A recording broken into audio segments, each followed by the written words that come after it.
आज के इस क्लास में हम लोग भारतीय राष्ट्रपति के इमरजेंसी पावर को पढ़ेंगे और देखेंगे कि इंडियन कॉन्स्टिट्यूशन के अंतर्गत भारतीय राष्ट्रपति को कौन कौन सी इमरजेंसी पावर दिए गए हैं। तो इंडियन कॉन्स्टिट्यूशन के भाग 18 में भाग 18 10, 5, 15, 16, 17, 18 भारतीय संविधान के भाग 18 में आपातकालीन शक्तियों का वर्णन किया गया है।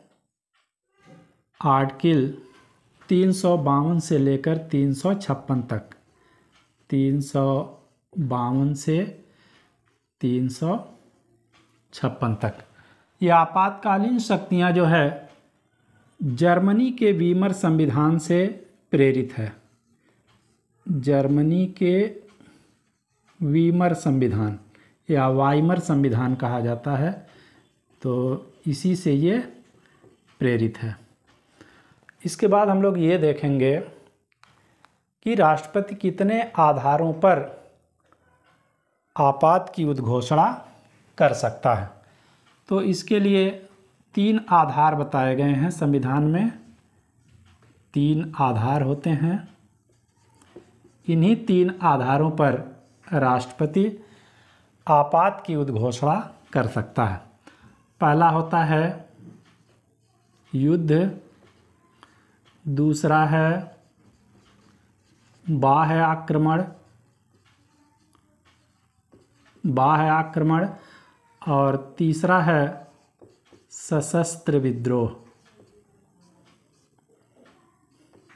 सशस्त्र विद्रोह। भारतीय संविधान में ये 3 आधार बताए गए हैं। इन 3 आधारों के आधार पर राष्ट्रपति आपात की उद्घोषणा कर सकता है। यहाँ पर एक चीज़ ध्यान रखने योग्य है कि कॉन्स्टिट्यूशन में 44वां अमेंडमेंट हुआ था, संशोधन। इस 44वें संशोधन के द्वारा पहले आंतरिक अशांति था। आंतरिक अशांति। इस आंतरिक अशांति को हटाकर सशस्त्र विद्रोह कर दिया गया और 1975 में इंदिरा गांधी ने जो इमरजेंसी लागू किया था वो इसी आंतरिक अशांति के आधार पर ही लागू किया था, क्योंकि कुछ लोग मूवमेंट कर रहे थे, आंदोलन कर रहे थे। तो उस आंदोलन की वजह से इंदिरा गांधी ने उसको कहा कि ये आंतरिक अशांति है और आंतरिक अशांति फैल गई है इस देश के अंदर, क्योंकि कुछ लोग क्या कर रहे थे, आंदोलन कर रहे थे। तो उसको उन्होंने आंतरिक अशांति मान लिया और इस आधार पर इन्होंने आपातकाल की उद्घोषणा कर दी थी। लेकिन जब जनता पार्टी की सरकार आती है, मोरारजी देसाई पहले गैर कांग्रेसी प्रधानमंत्री बनते हैं। उन्होंने 44वां संविधान संशोधन किया और सशस्त्र विद्रोह कर दिया आंतरिक अशांति के स्थान पर, क्योंकि देश में परिस्थितियां बदलती रहती हैं, लोग आंदोलन करते रहते हैं, मूवमेंट करते रहते हैं।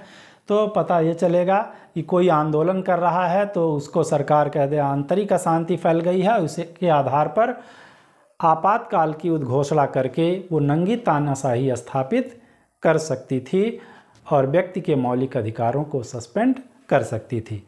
इसलिए आंतरिक अशांति के स्थान पर सशस्त्र विद्रोह कर दिया गया।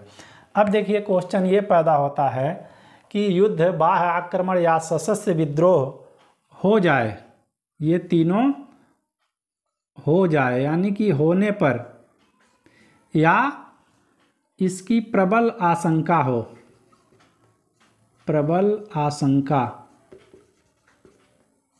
पर राष्ट्रपति आपातकाल की उद्घोषणा कर सकता है। ऐसा नहीं है कि ये युद्ध हो जाए, कोई देश हमारे देश पर आक्रमण कर दे, युद्ध हो जाए तब ये आपात की उद्घोषणा हो सकती है। ऐसा नहीं है। अगर हमको लग रहा है कि प्रबल संभावना है, कोई देश हम पर अटैक करने वाला है, बाह्य आक्रमण होने वाला है, युद्ध या सशस्त्र विद्रोह होने की इनमें से अगर प्रबल आशंका है तो राष्ट्रपति आपात की उद्घोषणा कर सकता है। कौन कर सकता है? राष्ट्रपति। ठीक है, और वो भी मंत्रिपरिषद की लिखित, मंत्रिपरिषद की लिखित परामर्श पर, मौखिक नहीं, लिखित परामर्श पर राष्ट्रपति आपात की उद्घोषणा कर सकता है। तो 3 आधार बताए गए हैं, युद्ध, बाह्य आक्रमण या सशस्त्र विद्रोह हो जाए या होने की प्रबल आशंका हो तो राष्ट्रपति मंत्रिपरिषद की लिखित सलाह पर आपात की उद्घोषणा कर सकता है। अब राष्ट्रीय आपात का अनुमोदन की बात होती है। अनुमोदन कितने दिन में होना चाहिए अनुमोदन? तो उद्घोषणा की तिथि से, जिस दिन उद्घोषणा हुई है आपात की, तो उद्घोषणा की तिथि, तारीख से, तिथि से 30 दिन के अंदर, 30 दिन के अंदर संसद के दोनों सदनों के, लोकसभा और राज्यसभा, संसद के दोनों सदनों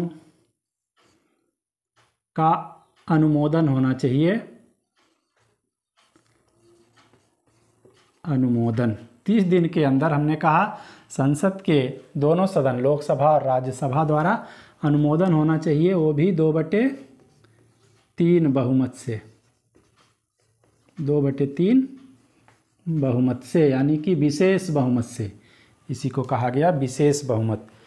एक कंडीशन ये भी हो सकती है कि मान लीजिए लोकसभा जो है ये विघटित हो, लोकसभा यदि विघटित हो तो राज्यसभा उसे पारित कर दे, तो राज्यसभा के द्वारा उसे पारित किया जाना आवश्यक है।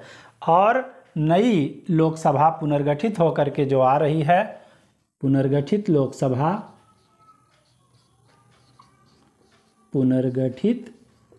लोकसभा अपने प्रथम अधिवेशन की तिथि से, उसकी जो बैठक हो रही है, प्रथम बैठक की तिथि से, की तिथि से 30 दिन के अंदर, 30 दिन के अंदर 2/3 बहुमत से, यानी कि विशेष बहुमत से इसको पारित किया जाना आवश्यक है। ऐसा किया गया है 44वें संशोधन द्वारा।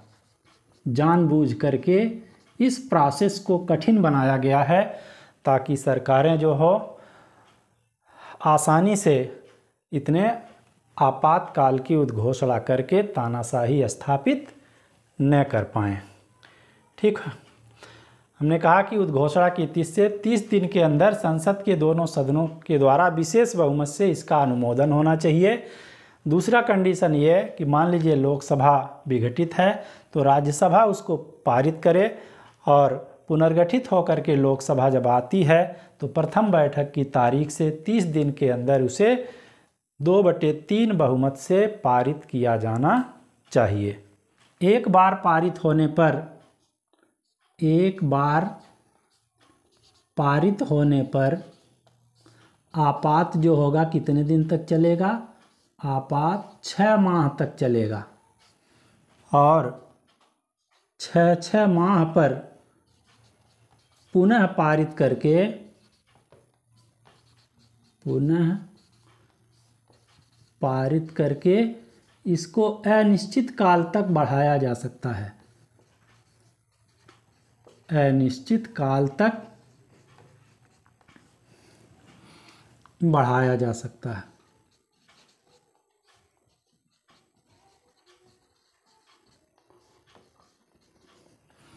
एक बार पारित होगा तो 6 माह तक चलेगा और 6 माह पर इसको पारित कर करके अनिश्चित काल तक बढ़ाया जा सकता है। उद्घोषणा की अगर समाप्ति करना है तो कैसे होगा? समाप्ति उद्घोषणा की, तो इसके लिए देखिए राष्ट्रपति को ये पावर है कि राष्ट्रपति पुनः एक उद्घोषणा करेगा, पुनः उद्घोषणा द्वारा समाप्त कर सकता है, पुनः उद्घोषणा द्वारा आपातकाल को समाप्त कर सकता है। और दूसरा चीज़ यह है कि लोकसभा साधारण बहुमत से, लोकसभा यदि साधारण बहुमत से संकल्प पारित कर दे, संकल्प पारित कर दे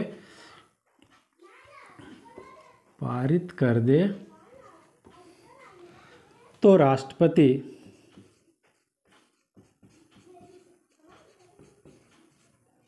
राष्ट्रपति वापसी करने के लिए बाध्य है,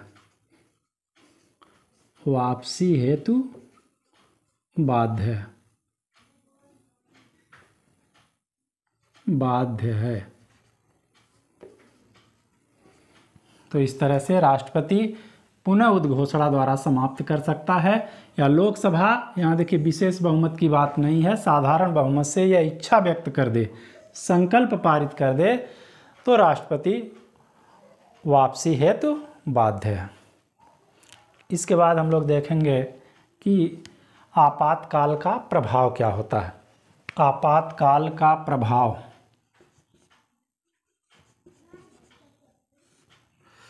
प्रभाव में पहला चीज हम लोग देखते हैं विधायिका पर।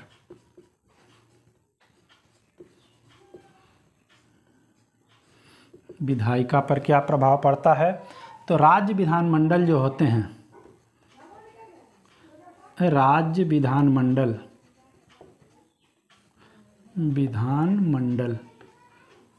की विधि बनाने की शक्ति निलंबित हो जाती है। राज्य विधानमंडल की विधि बनाने की शक्ति, विधि बनाने की शक्ति निलंबित हो जाती है, निलंबित, समाप्त नहीं होती। यहाँ ध्यान रखिएगा, समाप्त नहीं होती है, ये निलंबित होती है। और हम जानते हैं कि ये राज्य विधानमंडल जो होते हैं राज्य सूची के विषय पर कानून बनाते हैं, राज्य सूची। तो जब राज्य विधानमंडल की विधि बनाने की शक्ति निलंबित हो गई तो राज्य सूची पर कानून कौन बनाएगा, विधि का निर्माण कौन करेगी? तो इस राज्य सूची पर विधि बनाने का अधिकार संसद को प्राप्त हो जाता है। ठीक है, राज्य सूची के विषय पर कानून निर्माण करने का अधिकार संसद को प्राप्त हो जाता है। और संसद जो विधि बनाएगी, जो विधि संसद बना दी राज्य सूची के विषय पर, तो ये विधि आपात के समाप्त होने पर, आपातकाल की समाप्ति पर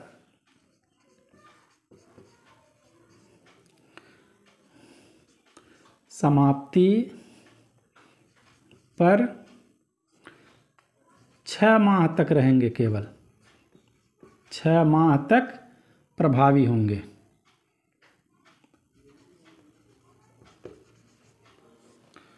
हमने कहा कि राज्य विधानमंडल की जब विधि बनाने की शक्ति निलंबित हो जाती है तो राज्य सूची पर विधि कौन बनाता है?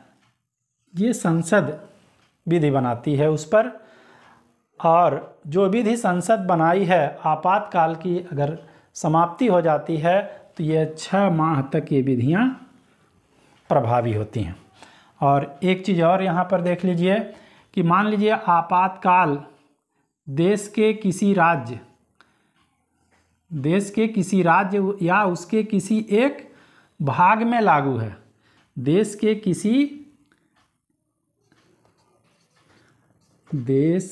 किसी राज्य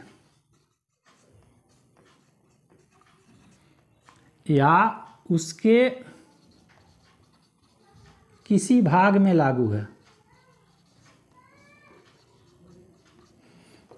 किसी भाग में लागू है, तब भी राज्य की विधायी शक्ति का विस्तार सारे राज्यों पर लागू होगा। इसका मतलब ये कि यदि आपातकाल उत्तर प्रदेश के किसी एक भाग में लागू है तो संसद को विधि बनाने का अधिकार मध्य प्रदेश का जो विधानमंडल है उसके जगह पर भी एक कानून बना सकती है। बिहार राज्य के लिए भी ये कानून बना सकती है, केरल राज्य के लिए, कर्नाटक राज्य के लिए, यानी कि सारे राज्यों के लिए ये कानून बना सकती है। यद्यपि ये आपातकाल किसी एक राज्य या उसके किसी एक भाग में ही लागू है, लेकिन इसकी विधायी शक्ति का विस्तार पूरे राज्यों पर हो जाता है, जितने भी राज्य हैं, कि राज्यों के विधानमंडल की विधि बनाने की शक्ति सस्पेंड हो जाती हैं और उस पर विधि बनाने का अधिकार संसद को प्राप्त हो जाता है। तो इस प्रकार से हम देख रहे हैं कि संघीय व्यवस्था हमको एकात्मक व्यवस्था के रूप में परिवर्तित होते हुए दिखाई पड़ती है इस कंडीशन में। विधायिका के बाद हम लोग देख लेते हैं कार्यपालिका शक्तियों पर क्या प्रभाव पड़ता है। कार्यपालिका, तो जो संघीय कार्यपालिका है, संघ की कार्यपालिका, संघीय कार्यपालिका, ये राज्यों को निर्देश दे सकती हैं। यहाँ पर निर्देश देने का पावर इनको है। निर्देश दे सकती हैं कि राज्य अपनी कार्यपालिका शक्ति का प्रयोग किस प्रकार से करें, वो ये करें, ये न करें, ऐसे करें, वैसे करें, इन सब का निर्धारण कौन करेगा? संघीय सरकार करेगी। और यहाँ पर राज्य के लिए ये जरूरी हो जाता है कि संघ द्वारा दिए गए निर्देशों का वो पालन करें। ठीक है, तो यहाँ पर हम देख रहे हैं कि संघीय कार्यपालिका शक्तिशाली होते हुए हमें प्रतीत होती है। वित्तीय को देख लेते हैं। यहीं पर वित्तीय शक्तियों पर क्या प्रभाव पड़ेगा, वित्त व्यवस्था पर क्या प्रभाव पड़ेगा। राष्ट्रपति जो है, राष्ट्रपति संघ तथा राज्यों के बीच, संघ तथा राज्यों के बीच वित्त का जो वितरण होता है, वित्त वितरण, इसको परिवर्तित कर सकता है। और ये व्यवस्था उस वित्तीय वर्ष तक लागू रहेगी यदि आपातकाल की उद्घोषणा समाप्त हो जाती है तब भी। इसके बाद हम लोग देखते हैं कि लोकसभा और विधान सभाओं का कार्यकाल।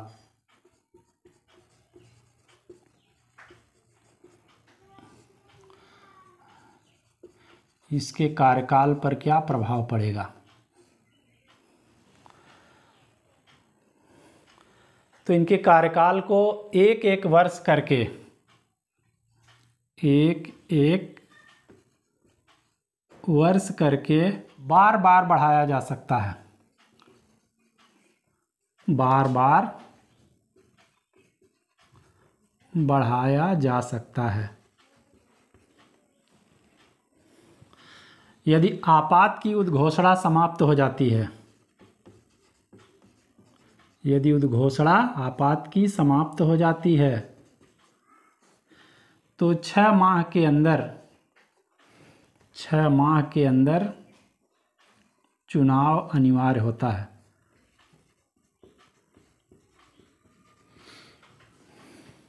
यदि उद्घोषणा समाप्त हो जाती है तो 6 माह के अंदर चुनाव अनिवार्य होता है।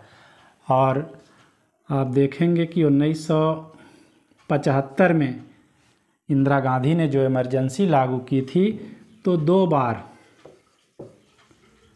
बार लोकसभा का कार्यकाल बढ़ाया गया, कार्यकाल बढ़ाया गया और 75 में ये हुआ था। 77 में कार्यकाल इसका समाप्त हुआ, में कार्यकाल समाप्त। ठीक है, तो लोकसभा और विधानसभाओं के कार्यकाल एक एक वर्ष करके बार बार बढ़ाए जा सकते हैं, जितनी बार हो बढ़ाया जा सकता है। और उद्घोषणा आपात की यदि समाप्त होती है तो 6 माह के अंदर चुनाव अनिवार्य होगा। 1975 में इंदिरा गांधी की सरकार ने एक एक वर्ष करके 2 बार लोकसभा के कार्यकाल को बढ़ाया था। 1977 में ये कार्यकाल समाप्त होता है। इसके बाद हम लोग देख लें कि मौलिक अधिकारों पर इसका क्या प्रभाव पड़ता है। फंडामेंटल राइट पर प्रभाव। फंडामेंटल राइट पर प्रभाव, तो इसमें हम देखेंगे कि आर्टिकल 352 के अंतर्गत जो ही आपात की उद्घोषणा की जाती है तो आर्टिकल 358 स्वतः एक्टिवेट हो जाता है और आर्टिकल 19 के अंदर 19 के द्वारा जो 6 स्वतंत्रताएं दी गई हैं, 6 स्वतंत्रताएं दी गई हैं, ये 6 स्वतंत्रताएं स्वतः समाप्त हो जाती हैं, स्वतः समाप्त हो जाती हैं।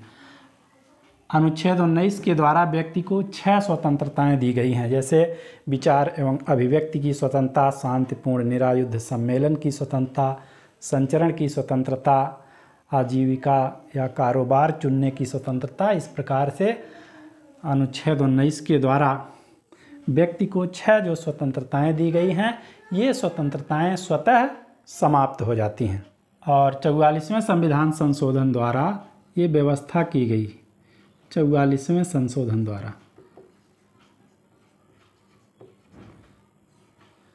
कि 6 स्वतंत्रताएं सस्पेंड तभी होंगी जब ये उद्घोषणा युद्ध या बाह्य आक्रमण के आधार पर किया गया हो।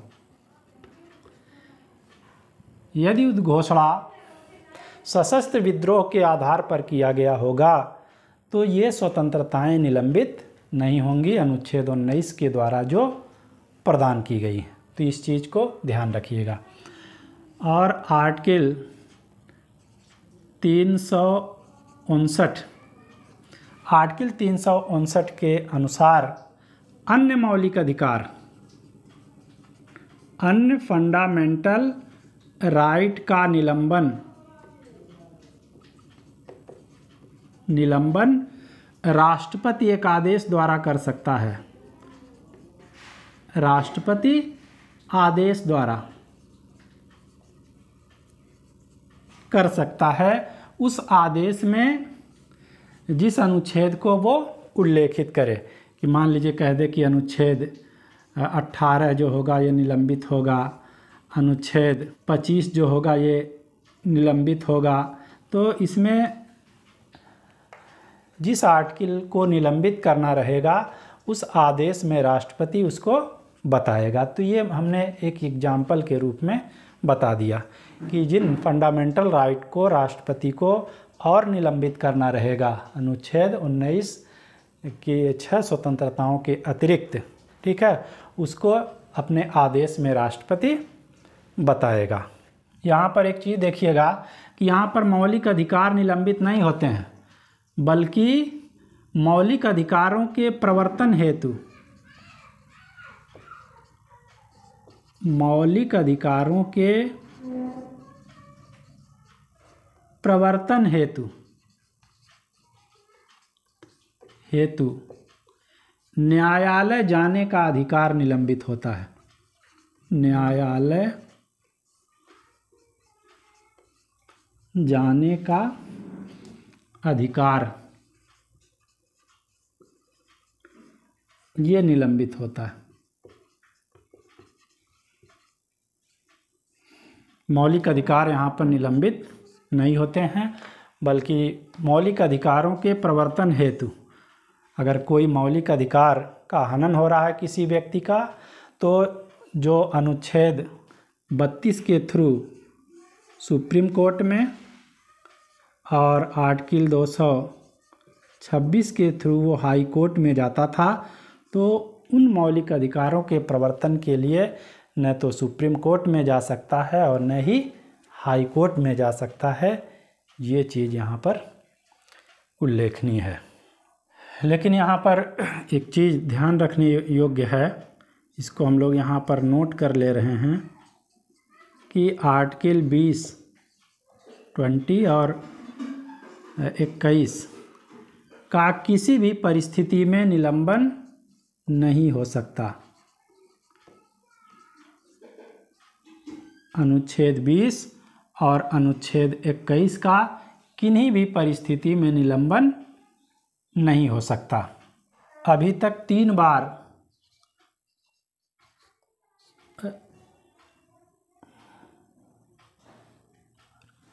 आपात की उद्घोषणा हो चुकी है, 3 बार। पहला था 1962 में, दूसरा है 1971 में, तीसरा है 1975 में। 62 में चीन ने भारत पर अटैक किया था। 71 में बांग्लादेश को लेकर के भारत और पाकिस्तान के बीच में संघर्ष था। और 75 में इंदिरा गांधी ने राष्ट्रीय आपात की उद्घोषणा की थी। किस आधार पर? आंतरिक अशांति के आधार पर। तो अभी तक 3 बार भारत में आपात की उद्घोषणा हो चुकी है, 1962, 71 और 75 में। तो आज के इस क्लास में हम लोगों ने अनुच्छेद 352 के अंतर्गत राष्ट्रपति की शक्तियों को पढ़ा कि राष्ट्रपति अनुच्छेद 52 के अंतर्गत उद्घोषणा करके क्या क्या व्यवस्थाओं में परिवर्तन कर सकता है, किन किन मौलिक अधिकारों को वो सस्पेंड कर सकता है। तो आज के क्लास में बस इतना ही। इसके बाद हम एक नए बेहतर क्लास में मिलते हैं। वहाँ पर आर्टिकल 356 और 360 के विषय में हम चर्चा करेंगे। Thank you.